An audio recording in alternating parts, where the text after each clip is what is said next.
Welcome to Inside Athletic Training, a podcast from the Professional Baseball Athletic Trainers Society, where Major League and Minor League athletic trainers share insight into athletic training at the highest level.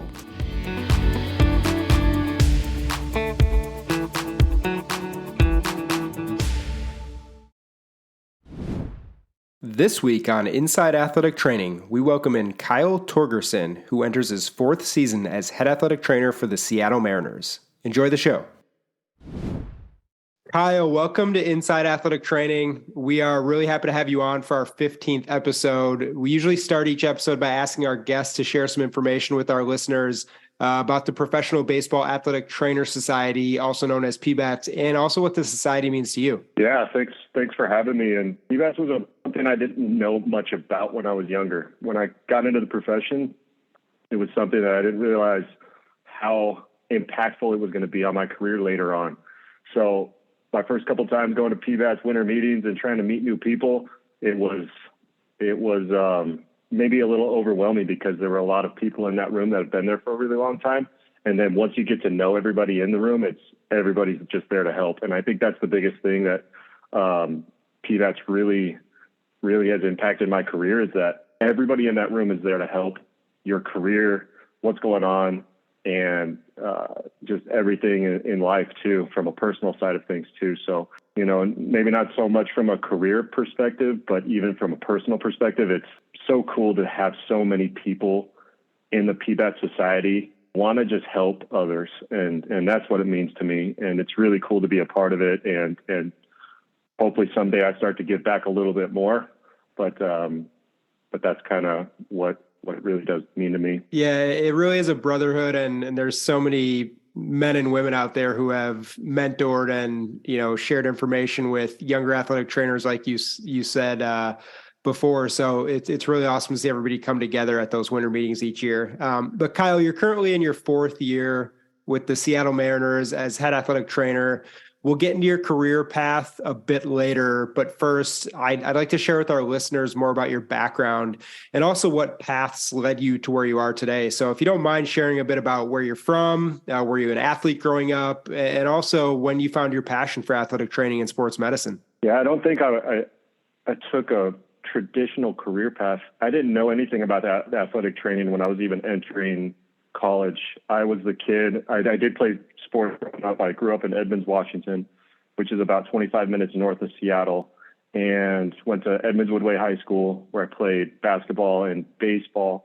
And I was the guy who was taping my own ankles because I didn't want to go see the athletic trainer and tell him that I sprained my ankle doing something else. So I was like, tried to stay away from him, did not want to do anything with the athletic trainer, even though she's great and I have nothing wrong against her. But that was me in high school, and try to hide injuries, try to play through stuff. Ended up going and playing baseball at Bellevue Community College, which is, just 25 minutes east of Seattle, and played there for 2 years. And again, this is just me, and I'm stupid for doing it, but playing pickup basketball, rolled my ankle, and I roll into the athletic training room the next day, and it's all swollen. And the guy goes, "What'd you do?"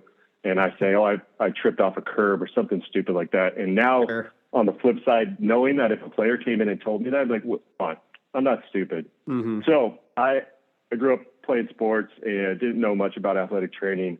And then once I stopped playing baseball and really took school seriously and really enjoyed anatomy, biomechanics, I've taken pre-med courses, but my pre-med courses weren't necessarily going to be good enough to get into any type of med school. I found athletic training at that point and interned at a local high school, and then applied to grad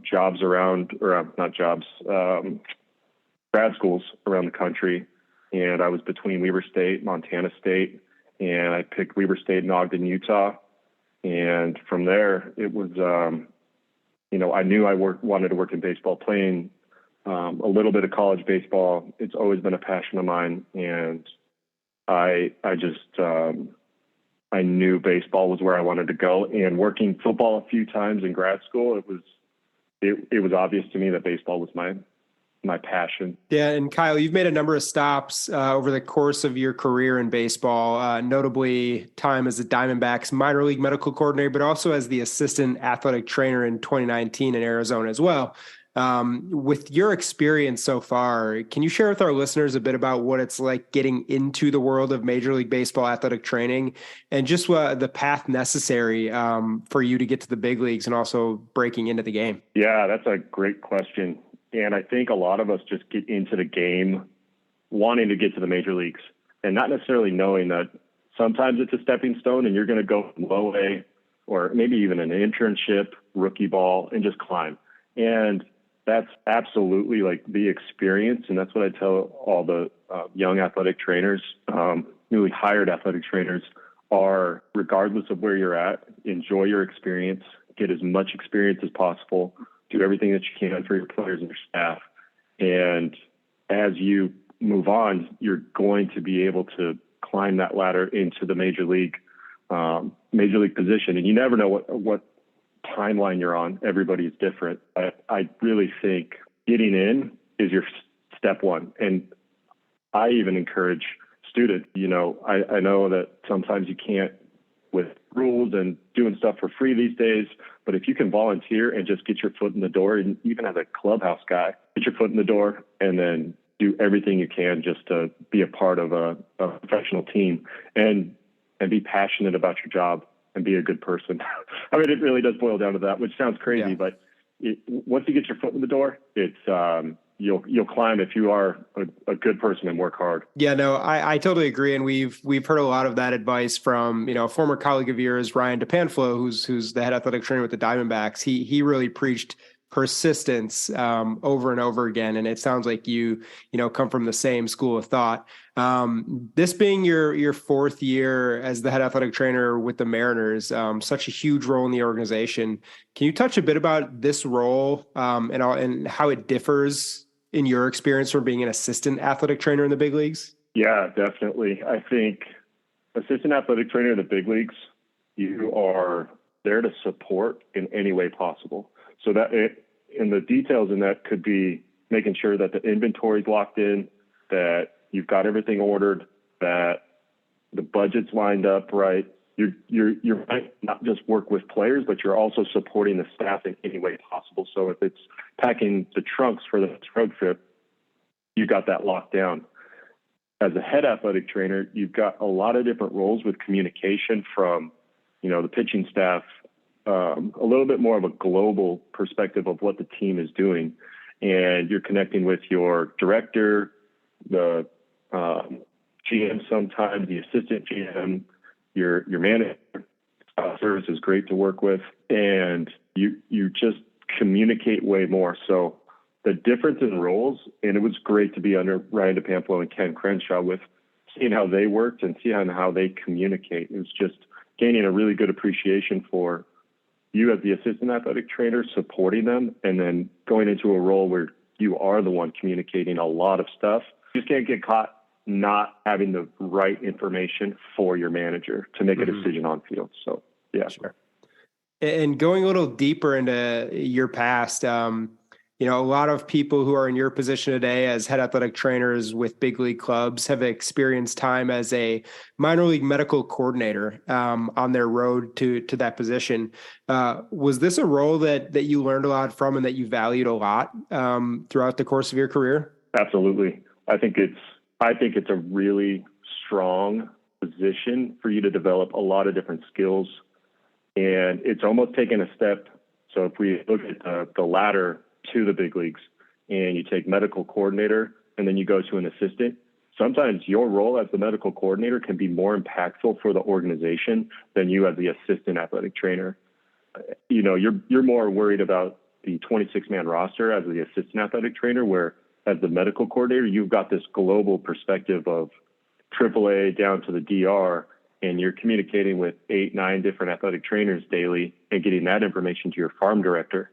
And I think that really is the 3 years that I did it really prepared me to be a head athletic trainer. I would give the advice if any athletic trainer has an opportunity to either jump into the big leagues from AAA or any affiliate position, or get some experience as a medical coordinator, I highly valued that. And it's only made me better about what organizations value in information.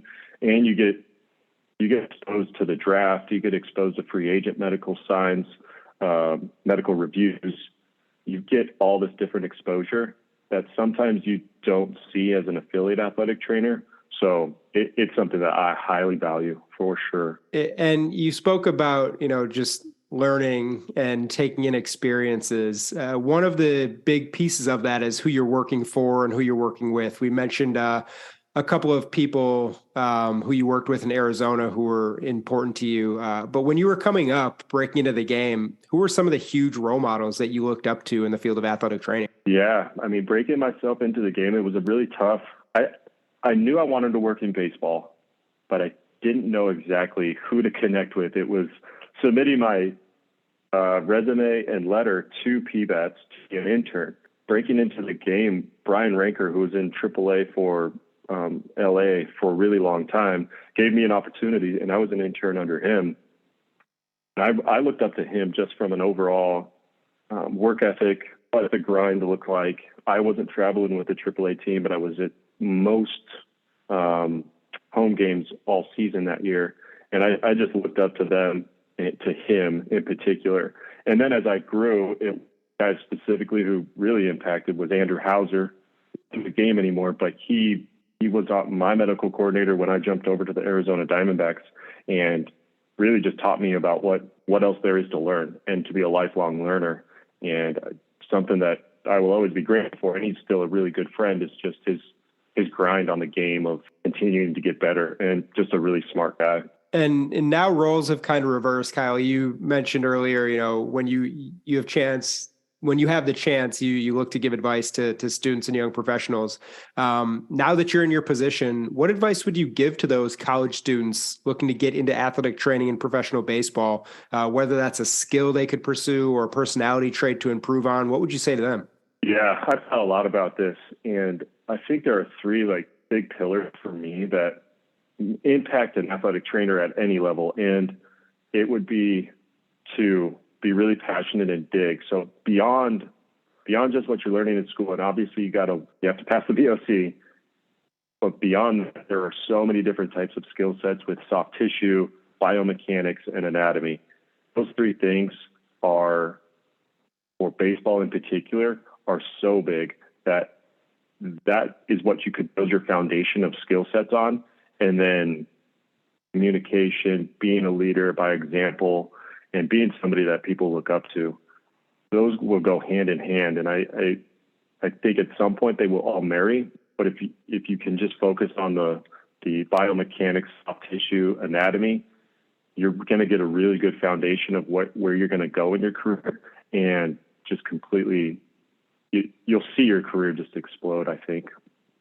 Yeah, that's great advice for anyone looking to get into the game. I know it's really tough, but like you said, once you're in, you really grind your way to the top if you're dedicated and determined. Speaking of working along the way, as you came up, you had a pretty cool, I guess you could call it, family tree of athletic training that you come from, with the Diamondbacks, from Ken Crenshaw to PJ Mainville, who's now with the Cubs, to Ryan DePanflo, who is the head athletic trainer with the D-backs and a board member on PBATS. What does it mean to you to have worked with some of those amazingly established and skilled people in this field, and to be one of the guys who, takes what you've learned from these people and earns a head athletic trainer position with another club? Yeah, I'm really grateful for all the relationships that I have with these guys. I can pick up the phone, and I know that anytime I call them, they will pick and help with any question I have and give me a possible different direction on what lens I'm looking through it, and an experience that they've probably gone through 2 or 3, 4, 5 thousands of times. Being able to call these guys, and I would include Neil Ramp in that, who's now with the Cubs, was the head athletic trainer for the Dodgers for a long time, Andrew Hauser. I call those guys, and just to be a part of that and know that opportunities to call them and learn from them still, it's always an open line of communication and a valued relationship too, because something that I would take beyond the field and beyond our career is that they have really well-established families themselves. And I really look up to that as how they balance that with our travel schedules. Of not only are they good people in the training room and members of our society, but also just like good family men who care about their families. They're there to support, and they have balance in their lives, which is hard to find. And that's just something that I really want to establish in Seattle now is, going into our fourth year is, we're grinding.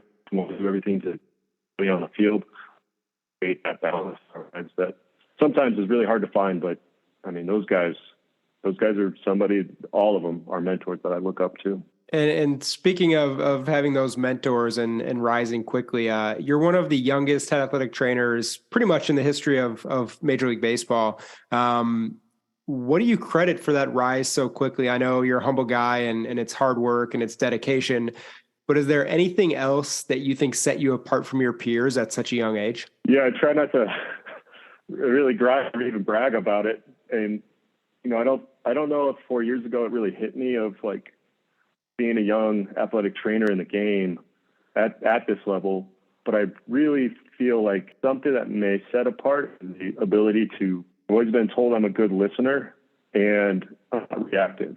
And if you can take on the emotions of a big situation and not show emotions yourself, and then try to talk through the situation by understanding the problem and how to solve it and allowing other people to make their mistakes. I really feel like having the ability to get information and then talk it out and have other people in the room offer their opinions without being judged, I think it's something that is a little unique. I think a lot of people do it well, but I also know that a lot of people want to prove themselves of like, I can do this, I can do it right now. And I want to show and prove myself. And no doubt I had that first year in medical coordinator, first year, or maybe the first couple of years as a head athletic trainer. I'm going ahead and I'm trying to prove myself. And as you take a step back and you understand that we are surrounded by other people that want to make an impact, it's really trying to put our biggest skill set and the best people in the best positions to succeed. I don't know if I answered that exactly, but I do feel like being able to really pinpoint the skill set of somebody who's really good at something and put them in that position to take on that problem is something that I feel like it's constantly in the back of my mind. And I really want to empower those others around me to be really good. And I think Ken Crenshaw has always said this, is like, I want that guy to take my job. He's not going to ever be in a position, I think, for somebody to take over what he does because he's unique himself. But for him to say that, and something that I really value, is that Kevin Orlovsky and Taylor Bennett, who are amazing assistant athletic trainers in Seattle, is like, I want them to feel empowered to take the next step in their careers. And whether they take my job or they go somewhere else and their heads or directors elsewhere, I really feel passionate about providing them opportunities to grow themselves. And if I was any type of leader who held on to a lot of stuff or wanted to do everything, which you can't do in our position, but I just don't think the people around really grow in their careers, and it makes me better learning from them as well.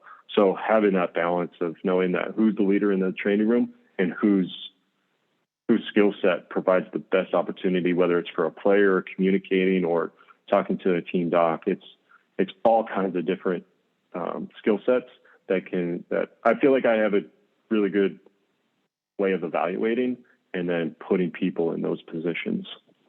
Sure. And I, it makes sense when you say that. Obviously, if you're on the field or your players are on the field, you're not going to put the pitcher in left field. He's going to pitch because that's what he's best at. So it's like, putting together a team of athletic trainers is similar to that in that you want to get people in the right positions to do the best they can and really empower them. And speaking of empowering the people around you, you work with Taylor and Kevin and a lot of awesome people every day. And your day-to-day can get pretty crazy and hectic. And within that day-to-day, I think a lot of our listeners might think that you show up to the field and you do some treatment pregame and some postgame stuff and you're out of there. There really is a ton more than that. So if you can, I'd love to hear you talk a bit about your day-to-day during the season, and just walk people through what it's like to get an inside look into the life of a head athletic trainer on a game day. Yeah, that's a really good question. And I'll put an asterisk or a caveat to it because it could depend on what else is going on, obviously.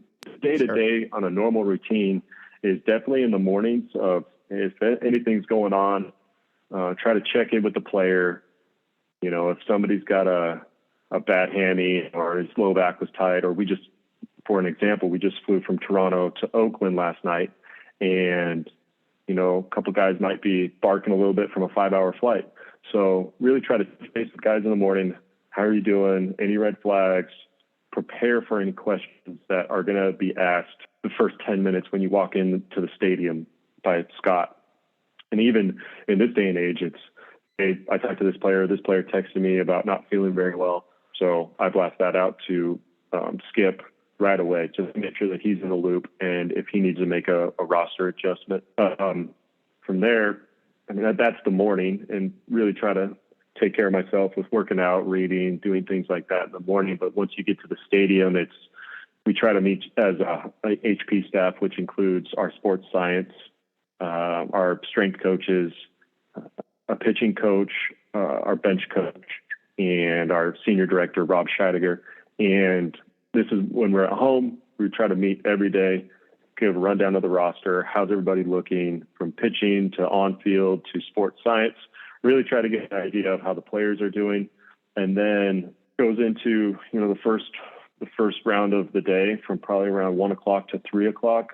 The first level of treatments are usually either our younger players or our rehab guys coming back, and really have to knock those guys out before some of the guys that are going to be obviously on field and taking BP, throwing, doing their daily routines between 3 and 5:30 is get those guys prepped and ready to go. The pregame routines. So 1 to 3:30 is usually a pretty big block of players rolling in. And sometimes I'll get pulled out. I got to go to Scott's office, or I got to go to talk to the pitching coach. Got other communication that elevate up to our front office. So there's all kinds of different communication that will happen during the day. But ideally, I'm in the athletic training room helping with players and helping Taylor and Kevin with whatever players are needing with their normal routines. So it really does ebb and flow in the training room, being pulled away for what's going on with this player. Is he available? And that between 1 and 3:30 is pretty common. And then once guys go out, with pitchers in particular, I'm really strong on watching the relief pitchers throw every single day. I don't do it. I can't get out there every single day, but I really think it's a good thing to get the eyes on your relief pitchers, because those guys sometimes have to pitch. Matt Brash just threw 3 days in a row in Toronto, and it's something to just keep an eye on. He's great. He's doing well, but I really think you get an idea of what they look like day to day, and they come off and you just like ask them very casually. It's not questioning or interrogating them, but it's just making sure that you're on the ball with the relief guys. So that all being said, I really find it important to watch those relief guys every day, and they'll throw anywhere between 3 and 5, depending road and home. And then BP, you typically I try to eat that meal as dinner. And then any other little things that might pop up, whether it's taping an ankle for a guy, which is rare in baseball, but sometimes you'll do that, tape a thumb, get guys ready to go for first pitch. And then, you know, you're in the game. And sometimes something that I don't think everybody realizes from a head athletic training position, and every team does it differently, but sometimes, you know, I am not in the dugout all 9 innings. There's other things that may pop up. Try to be in there for at least 4 or 5 innings a game. And then I like to be a part of the relief pitchers again, because it's so important on their availability the next day. is to see how they do after they come out of the game. So being with those relief guys after the game and just seeing them, even if they had a bad outing and they don't want to talk to you, you can get a little bit out of them just from their body language, how strong their arm care was that day, and just getting a feel for how they're doing. So I really find that to be important as well. And it's an emphasis on the relief staff for sure in post-game treatments. And hopefully it's not too long so we can get home to our families. So that was maybe a little long-winded. That could be a pretty typical day for us. Yeah, and that's a ton. You guys bear a huge responsibility. I know communication with Scott Service and just everybody over there is hugely important to making sure that next day everyone's good to go. And one of the cool situations you guys are in right now in Seattle is the Mariners team is filled with incredibly young and talented players, just like your athletic training staff. You guys ended a 21-year playoff drought last year, thanks to some soon-to-be superstars in the game. Can you talk about the atmosphere in Seattle last year and also this year as you guys move forward with this core group? Yeah, I was thinking about that recently, actually, and going through showing up in 2020 right before COVID and not having anybody in the stands, having the experience when they were pumping in fake crowd noise. We might have been on the road, but it just exemplifies that year. Crowd noise in the middle of a pitch, and it just was eerie. And now, last year in Seattle with the packed stadium, and this year with packed fans, it's the nickname of the stadium now is Electric Factory, and you can feel the energy when that stadium's full of fans and we score a run or somebody hits a home run. Man, that place gets loud, and it is a lot of fun to be a part of. Yeah, and I can attest as someone who's been to a Mariners game and a Seahawks game, and you as a native, Seattle sports fans are amazing and crazy, and some of the loudest places I've ever been were in those buildings for games. And getting back to the Seattle aspect, you're a local kid. I spoke a few weeks ago with Nick Frangella, who is the head athletic trainer with the Chicago Cubs, and also a Chicago native. And we talked about just the importance of representing his city. The same goes for you. You're from the area. You spent a lot of time there. Can you talk a bit about the feeling of being a hometown guy, being in the dugout for the Mariners? I mean, something you probably never even dreamed of growing up, but just share how you feel about that. Yeah. I thought when I was 5 years old, I was going to be the next Ken Griffey Jr. Yeah, we all did. Obviously. So, I just remember going to games at the Kingdom and absolutely loving the game. At the time, this goes back to me being very naive, even through high school, college, early part of my career, is not necessarily knowing who Rick Griffin was. In the Seattle area who Rick Griffin is, but I think he did such a great job of exemplifying what it is to just be a part of the community. And then for college friends who will text me or guys I play with, they'll text me when they see me on the field. It's like, well, it's not a good thing to see me on the field, but appreciate it. There's all this other support that sometimes I don't think others would get, maybe from their fans, but there's these groups of guys who are just passionate about baseball that I've played with growing up. And it's really cool to just make sure that I'm doing everything that I can in my power to help this team support all these additional dreams outside, like the stadium, the fans, the everything that I can do to help continue our support. This is a team effort. I don't like using I, me. It's always we. So the team, that includes the athletic training staff, the HP staff. It's us, and we as a group are really just here to support and make sure that we're doing everything for the community, because we do have really good fans and our team is a really good team too. So I don't know if I would necessarily say that I feel pressure. I definitely feel it's really cool to sometimes get a text message from a guy I played college baseball with that I haven't talked to in 12 years. He's like, man, just saw you. I love that you're doing what you're doing. Keep up the good work. It's like just little things like that. That's just like, This is really cool. Yeah, it's definitely, Nick said the same thing, that there was not as much pressure, but more support from family and friends, and pretty much everyone cheering him on for his success. It's awesome to see someone, in your case, running on the field at a Mariners game and working for the club, when I'm sure you and all your buddies grew up just loving the team. So that's awesome. Another thing that's really cool is you just get a chance to work with some amazing people on your staff in Seattle. So each show we really try and give the guests some time to recognize assistants and other people in the department. You mentioned Kevin and Taylor, but feel free to share as you see fit, and recognize the people that you get to work with every day. Yeah, I think the first and foremost, somebody who got brought onto staff in the last couple of years is Rob Scheidegger, who's our senior director, high performance, and he brought over a ton of experience from working college football for 20 years, and he's just brought in a new lens of how to look at certain things, and it's just been a great addition to the team. And being an athletic trainer and being able to help out with anything that we have going on, whether we're short-handed or just to talk through situations, I think we balance each other pretty well with my baseball experience and then his football and just overall communication style. And I think that's where we've started to work really well together. So I really want to give a shout out to Rob. We also have our manual therapist, who is an athletic trainer as well, as Kazuhiro Yamamoto. We added him last year, and he is a guy that has zero complaining. He kicks butt at what he does. And then all the additional little tasks, he's like, how can I help? How can I help? How can I help? And for somebody who came into the game with very little baseball experience, I think he's transitioned so well that just want to say really appreciate him.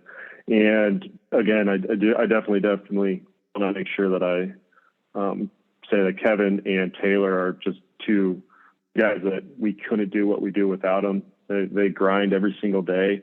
They have great relationships with the players, and they just make our team a lot better. I think that's something that we really strive for with those core 5 guys as athletic trainers, is to create a good vibes only every single day. Like, you're not coming into the athletic training room, and players might come in with a pissed off attitude about what's going on outside or something's going on in their personal life. But if we create that environment of like, you don't have to talk about baseball in here. If you're grinding on something, let's get your mind off of it, smile, laugh, have a good time.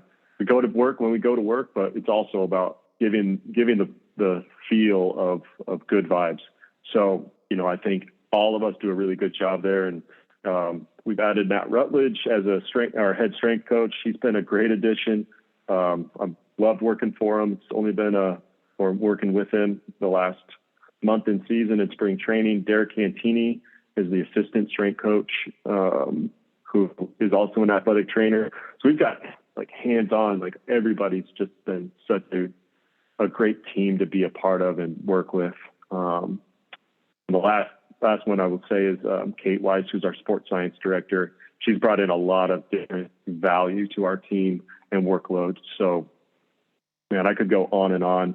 That mostly our athletic training staff, and I can't forget John Walker, who's bounces back and forth between Arizona and Seattle as our director or manager of rehab, PT by trait, and he's a great asset to have, great at what he does, and has a ton of experience in baseball. He was with the Cincinnati Reds for a while in the 2000s, and he's just another great person to bounce stuff off of. So we've really created a great team, and all of our athletic trainers in the minor leagues who are supporting and are being a part of this culture that we're growing of continued learning and everything that we really want to exemplify here in Seattle as an athletic training staff. Yeah, clearly you guys have some amazingly talented individuals on staff. But like you said, it's the attitudes. People that know you guys know that, you do things the right way. And it's really cool to watch you guys grow in Seattle along with the really young club there. So great timing for all. Kyle, we really appreciate you joining the show. It's been awesome learning more about you and your life as an athletic trainer. To wrap up today's episode, we're going to finish with a quick Q&A segment called Extra Bases. So I'm going to ask you 4 quick questions to help you share some insight into some of your favorite things about athletic training in baseball. So we'll start off at first base.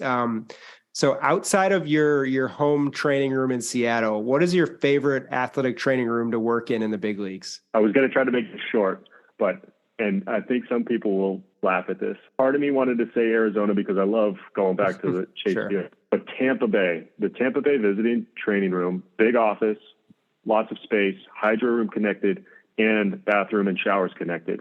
Can't get better than that. It's funny. I think the last 1 or 2 episodes, we heard the same thing. At the beginning of the show, we were hearing a lot of Atlanta Braves talk, but recently a lot of shouts out to Joe Benj and the guys in Tampa for what they set up for the visiting teams there. Moving on to second base. And the caveat or asterisk to that, I will have to give, I think, credit to Ken Crenshaw. I know that's going back to Diamondbacks, but I think he may have designed that training room on the visiting side. So kudos. And maybe Ron Porterfield had some stuff to do with that as well. So kudos to both of those guys. Yeah, I know Ron and Ken and Jamie Reed too, all the original Tampa Bay guys, I'm sure had some say in that. So that's really awesome to hear some of the legends there. For sure. Moving on to second base. And I know Seattle is incredibly tough to beat. The skyline being right downtown, just an amazing atmosphere. But what's your favorite Major League Baseball stadium to watch a game from the dugout? Yeah, I have a hard time between Wrigley Field and San Francisco. Wrigley just has so much history. It's so awesome to watch a game from there. I was fortunate to watch a game when it was not redone, and now the dugout's completely done. We were there a week or 2 ago. I also went there when it was the history, the small little tunnel trying to get up to the clubhouse. That doesn't beat it. It was one of the first cities that I traveled to. And San Francisco I just love being close to the water and watching Barry Bonds in the 2000s and going back to that stadium. Those 2 stadiums just stick out in my mind. Yeah, a ton of history and awesome scenery in there. No one will ever forget watching Bonds hit into McCovey Cove and the boats, and that, for people our age, that's just something you'll never forget. So that's really awesome. Moving on to third base. Outside of the game, what's your favorite city to visit on the road, whether that's for food or entertainment or, music or anything like that? Where's your favorite place to go? Yeah, I love going to San Diego. I mean, it's just, weather's always great. I was running a lot in the last couple of years, not running so much this year, but you just run along the water. You stay downtown where there's a ton of restaurants that you can pretty much find whatever you want to eat. San Diego, it's hard to beat. But the big cities like New York, I love Chicago too. Yeah, those big cities are probably some of my favorite, but San Diego stands out for sure. And moving on to home plate with the final question for the day, that we've had some really cool answers to this one from a lot of your colleagues, but did you have a welcome to the big leagues moment at some point during your first season as a Major League Baseball athletic trainer? I feel like I never really necessarily had this big leagues moment. And I don't know if that's just because I was like, this is where I'm going. This is what I'm going to do. So I don't have a really great story for you. The only thing that I could think of is, and this was before I was in a Major League athletic trainer, but I was traveling as the coordinator, is that I happened to be in the dugout and in St. Louis. So we traveled to St. Louis. I obviously know that we're on TV and the guys back in the minor league facility are going to be watching the game. And, I don't think I was truly picking my nose, but my finger looked like it was up my nose. They paused it, they snapped a picture, and it went throughout the clubhouse to all the staff. It's like, oh, first time in a big league dugout and you're picking your nose in national TV. It's like, oh man, you got to be careful about what you do in those dugouts. Yeah, that's a great one. I mean, that's definitely unique. And I know you're doing your job and that's what you guys do every day, but ultimately you are on TV and you're one of the few lucky ones who's in the dugout. So I'm sure you always got to be on high alert there. So that's pretty funny. We appreciate you sharing. Well, Kyle, thanks so much again for joining the show. We really, really appreciate your time and also your dedication to PBATS and just the profession of athletic training. We hope to have you on the show again soon and wish you, Kevin, Taylor, and everybody up in Seattle best of luck throughout this upcoming season. Thank you. I really appreciate it, Sam. Thanks for having me. And that wraps up this episode. Thank you for listening to Inside Athletic Training, a podcast from the Professional Baseball Athletic Trainers Society, a show for athletic training students, educators, and professionals who want to learn more about life as an athletic trainer in major and minor league baseball. If you've enjoyed the show, head over to pbats.com to gain access to other free resources. And don't forget to subscribe, rate, and review wherever you get your podcasts. Until next time, thanks again for listening.